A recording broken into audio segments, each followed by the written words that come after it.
All right, how's it going, Armed Forces Initiative? I'm Trevor.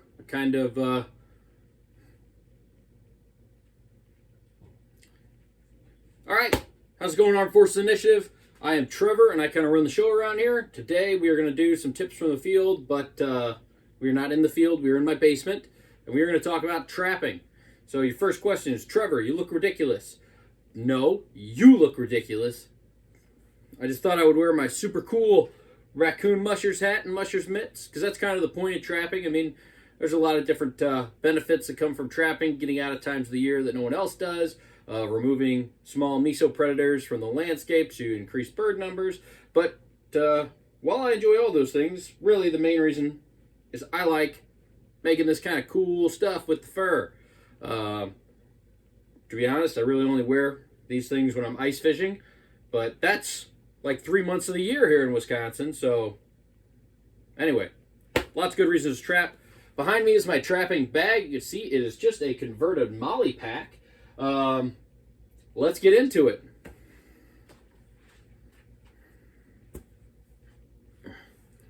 Oh goodness, that's hot.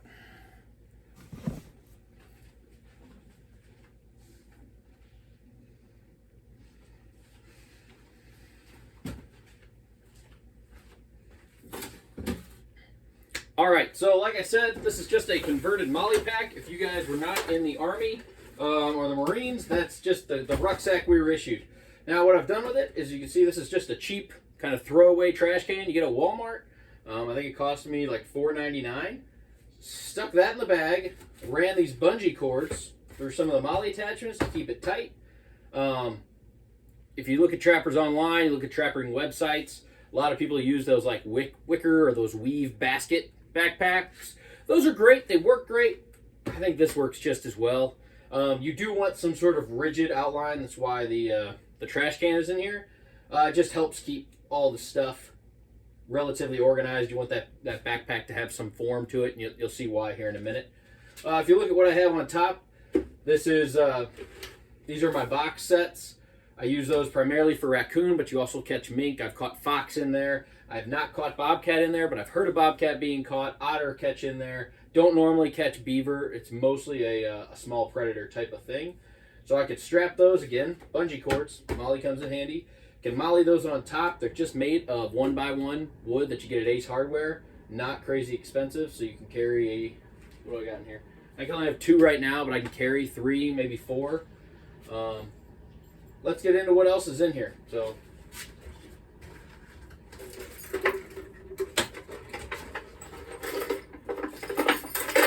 give you an idea of what these box sets are. I'll get into it more later. You've got a groove cut out. That's where your trap goes for your conibear. This box is for a 160 conibear. Then in the back, you'll see I've just got some wire. Again, Ace Hardware. That's what I have in my town, so that's where I get all my stuff. Yeah, I think this is just plain gardening wire. The reason I like wire and not a piece of wood in the back is because I want that smell of the bait to drift through all that stuff. You'll see I also have... The reason I have wire instead of another piece of wood in the back is because I want the smell from that bait to be able to flow freely, and having that wire allows it to do so. You see I also have like a piece of copper, just little strand wire in there. I'll attach that to the bait. So if something tries to reach in there and pull it out, it doesn't set the trap off, the bait won't come out. It's wired in there. Animal really has to commit to going in.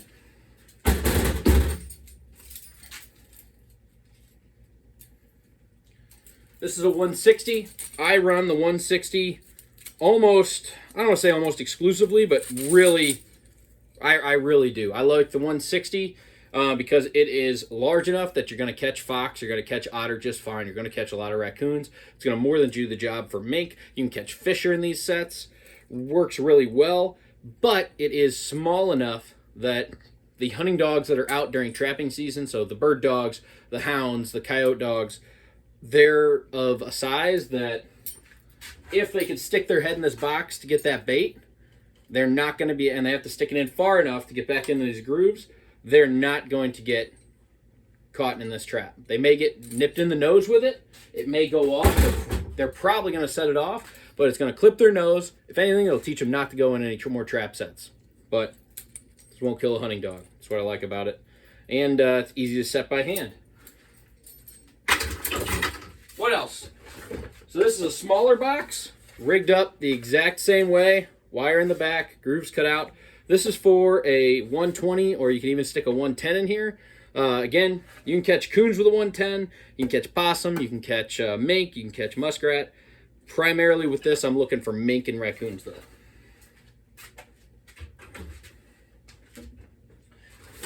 Got my trap setters. These are for my bigger traps. Your 220s, your 330s, which are for otter and beaver, but they're kind of interchangeable, depending on the way you set them. Got those stuffed in there. Bunch of trapping posts or stakes. Can't have enough stakes. You always end up using them. Where I'm at in Wisconsin, there's some gray area and whether you can cut down willows to use those as stakes while you're in the field. On some properties I can, on some properties I can't, so I just carry extra stakes, so I don't have to worry about whether I'm breaking the law or not. I just won't cut willow.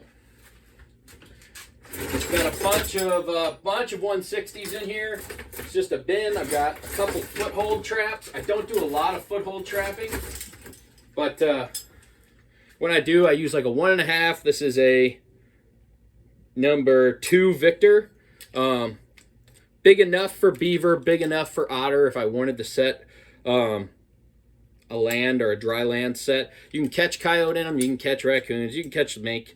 They'll do the job. I don't do a lot of dry land foothold stuff. I prefer the box sets and I prefer the underwater trapping, so that's what this setup is kind of geared towards. What else do I have?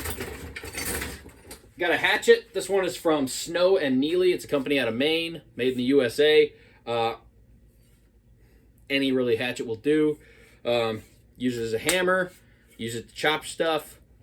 Primarily, this one gets used to chop through the ice to check my beaver sets.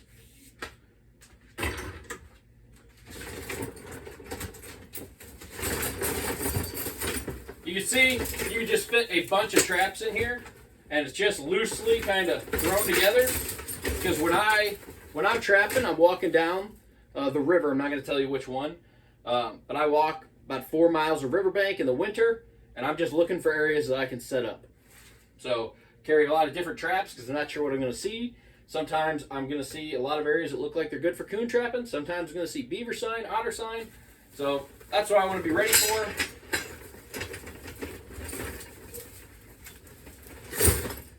You can see the bottom of my trap. I got a bunch of shit in this one from last season. This is a 330. In Wisconsin, you can only set these under the water or under the ice. So that's what I do. This primarily catches otter and beaver for me.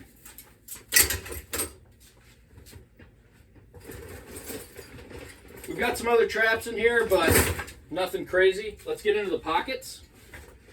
So first of all, clipped to one of the D-rings. I have a trap safety. Very important, especially if you're working with 220s or 330s. You get your leg or your arm stuck in one of those because you set it off prematurely, you're going to feel it, and it's not going to be fun. Use your trap safety. Make sure that doesn't happen.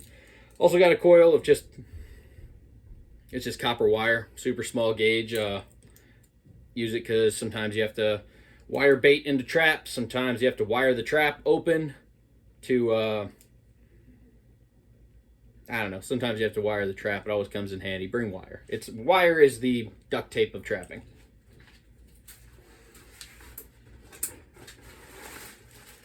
I kind of carry this all the time. It's just a little bag. We got extra trap tags in here, some flagging tape, so I can tag my trap.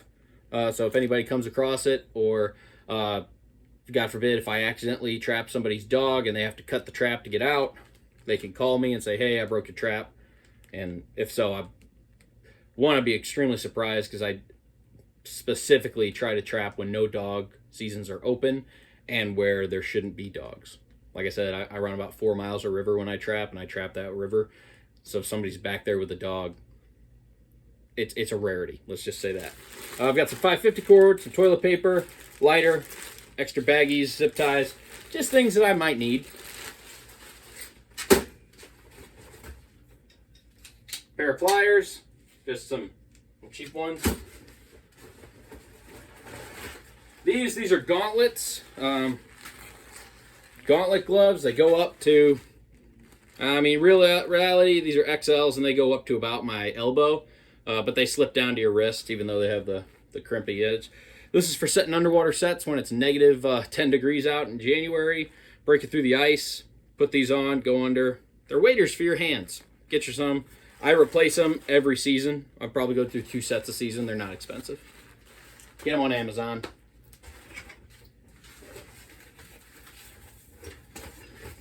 This is a spray bottle. It's empty. This is where I put fish juice. Basically, you're going to take a can of tuna. You're going to scoop all the tuna in there. You're going to add warm water. You're going to let it sit in the sun, sit in the dash of your car, open window, something like that. What that's going to do is that's going to make some disgusting smelling water. And I'm going to take that. I'm going to spray all around my trap. Spray 5-6 feet away from my trap in any direction. Animal comes across that scent trail the water's leaving, follows the scent trail down to where I have my set. Free tip. Fish juice. This is where I have all my assorted baits and lures. Ugh. This one is rough looking. So this is some not homemade, but harvested beaver castor. Put it in a food processor. It's not smelling through the jar, but that's going to be some stinky stuff. It's going to attract some beaver. I'm excited about that. Let's see. I have some purchased beaver castor, which also works really well. Otter lure. I don't think I've ever used otter lure. I normally just set up where I see habitat and sign, but I have some otter lure. Little gloves, because you don't want to be touching that stuff without gloves. I mean, you can. I have. Let's see, you've got some coon catcher lure. Again, fish juice really does the job of all this stuff, but excuse me. And this is mink lure. They're all about the same. One will catch the other. It's really, when you're setting in the right areas, what animal is going to come across these traps first. Because anything that eats meat, possum, raccoon, mink, fisher, otter, fox, is going to go in there and try and get it. Now, whether you catch it or not, that's not a guarantee at all. But you will get whatever predator it is to come take a look. What else? My favorite, tuna. What else do I have? More tuna. Oh, these are sardines. I got sardines, extra virgin olive oil, and I got tuna. I prefer canned and like these canned things. Honestly, I would prefer if these were like self-opening, because now I'm going to have to use a pocket knife to open these, but versus the sardines that have that pop top. So the reason I like this over the bagged stuff is when you use the bagged stuff, the first animal that goes in there probably going to get trapped. The set's going to go off, kill it, knock it right behind the head. But then that animal's just going to lay there, and all his buddies are kind of weasel past him to come get that bait because they still smell it, and they're going to shred those aluminum bags.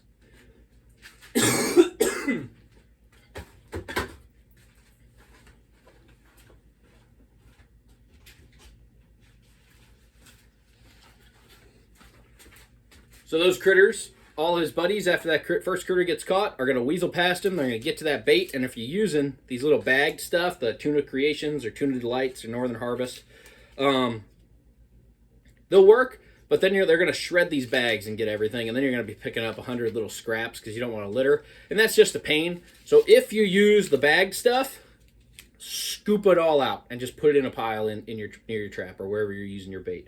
Don't... I don't know. I mean, obviously, I still have like 7 of these, so I'm going to do it. But you're better off just using the cans because you don't have to take it out, pop it open, stick the can back there. It's protected more or less from the elements. It's going to last a while. In a normal set, I'll set 8 or 9 of these box traps and 1 or 2 footholds and maybe another half dozen underwater sets. Depending, if I have a good muskrat area, I like muskrat trapping because it's a good confidence booster. Kind of like squirrel hunting. Like, you know you're going to get some. You know it's going to be fun. And it's a great entry into it. So, there's your tip from the field. That's how I set up my trapping demo. We'll have a blog post on this. We'll have some other stuff because I know it's an area of interest for a lot of you. But, I don't know, if you're looking for something to do during the winter when hunting seasons are over, late December through February, March, depending on your local seasons, think about trapping. There's a lot of good reasons to do it. It's a lot of fun. You're in the woods when no one else is. And if you live in the brutal hellscape winter that is Wisconsin, what else are you going to do, man? You got to figure something out. You can't sit in the house. You'll go nuts. So, anyway, it's your tip from the field.